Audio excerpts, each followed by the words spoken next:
The Dating Contract by Miwakarai on Archive of Her Own. Chapter 3.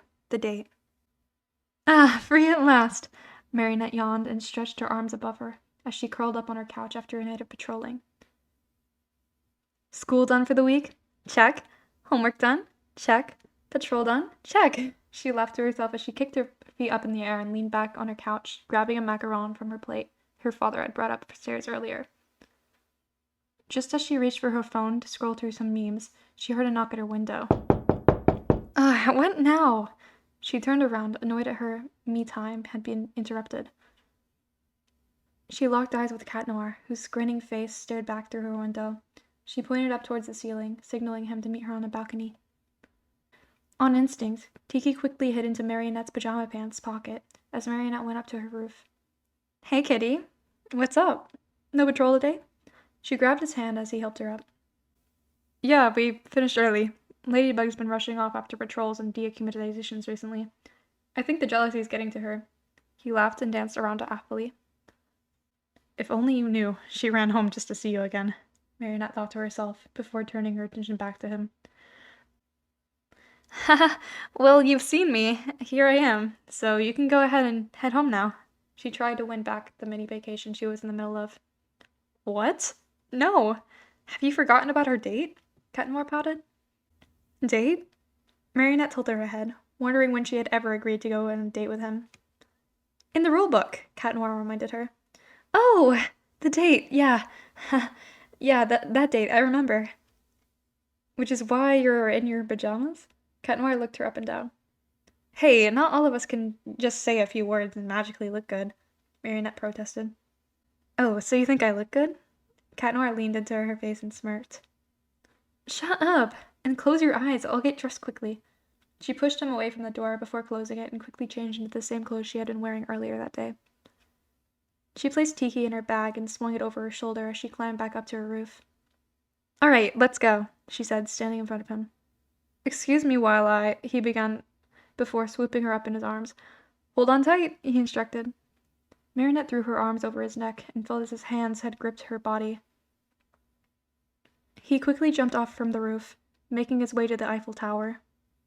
As soon as they got there, he gently placed her down in front of a picnic blanket laid out. A picnic on top of the Eiffel Tower?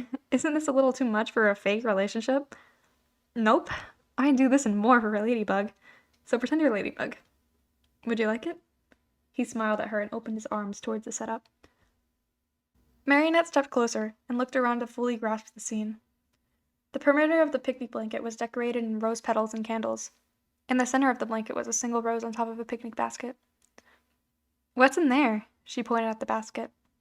Naturally, it'd be full of all Ladybug's favorite foods, but, I still gotta ask her what they are. Cat Noir laughed sheepishly and scratched at the back of his neck. But for now, since it's just practice, it's full of all your favorite foods. He skipped over to sit down on the blanket and patted the spot next to him, motioning her to sit down. Here, I've got macarons, he smiled at her, hoping for approval. Well, honestly, I was ready to make fun of you on how corny this was gonna be, but it's actually pretty sweet. Marionette smiled as she followed Cat Noir, who had already taken a seat in the middle of the blanket, and began unpacking the picnic basket. Since it's late, I figured you wouldn't want to have a heavy meal, so I got all your charcuterie board basics. Fruits, crackers, some fruit spread, and the best of all, cheese. He excitedly assembled everything as Marionette sat back to stare at him in awe. Maybe a date with him isn't the worst thing, she thought to herself. Of course, but before you eat, a selfie to send the ladybug. He grinned and pulled Marionette in for a picture. Marionette only chuckled as she began to eat while he typed a text to Ladybug. Oh, by the way, Cat Noir reached into the picnic basket and brought out 2 slender black smartphones. Here, I know in the contract we said we wouldn't tell each other everything, but I figured, how would we do that when we don't even have communication with each other, right? Cat Noir explained. Marionette nodded, her mouth full of food. So I bought us these matching burner phones. Basically, the only number you can call is mine, and the only number on my phone I can call is yours. They can't be traced at all. I got it for us to keep us safe, for me to be able to reach you, especially in case of emergency.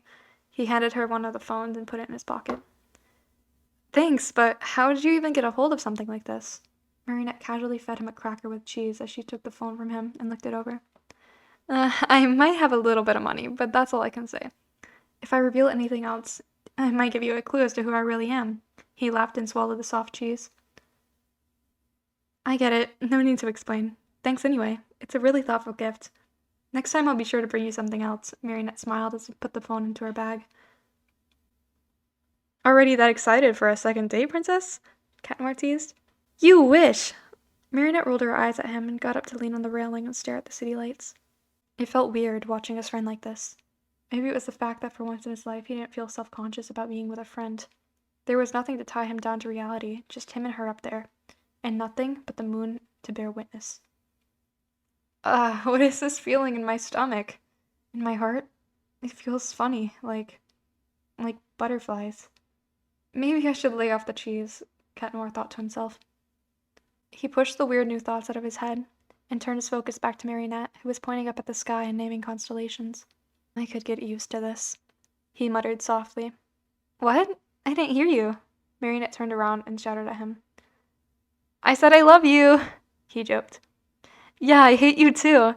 She laughed and rolled her eyes at him. She took his joke as a sign that he was lonely and walked over to sit with him again.